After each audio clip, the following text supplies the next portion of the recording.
سالان سر هلدانا گلی مایی لهنگ رل قامشلو و گشتی باجار و گندن روجاوارا درباست بود. جارا یکمد دیروکا سوریه یا نوجنده دناوا سیاستا دستلداری سیتمکاری و زندانان ده کرد دبر همو سوریان ده سری خواه ددن. داکو آخافتن آوان یا دیروکی بیجن.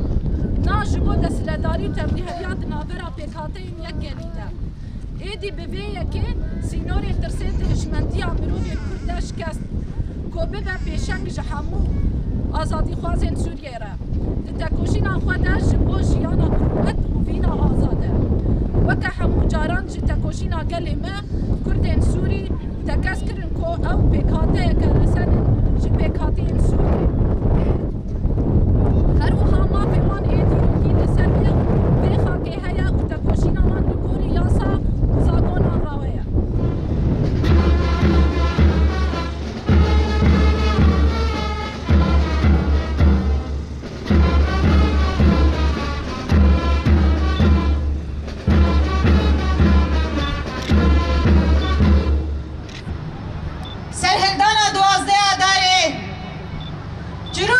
شورش روجاوای کردستانی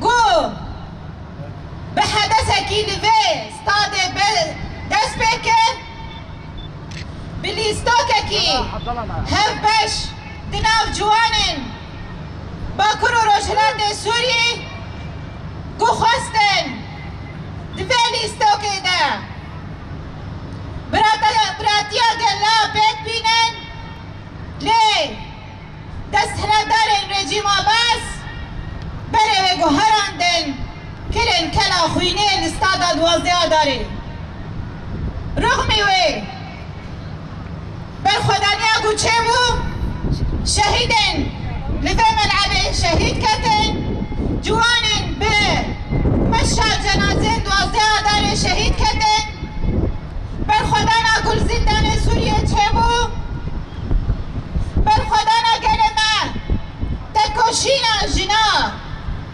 جدوازده آدار حطانی روشایی رو دوام تکه جرجی مباس رو گوتن نا دنه کاری روشا مطاری بکه دنه کاری گلمه برده همو کش یاد نوان چه بکه دنه کاری مت زندانه ده تو نبکه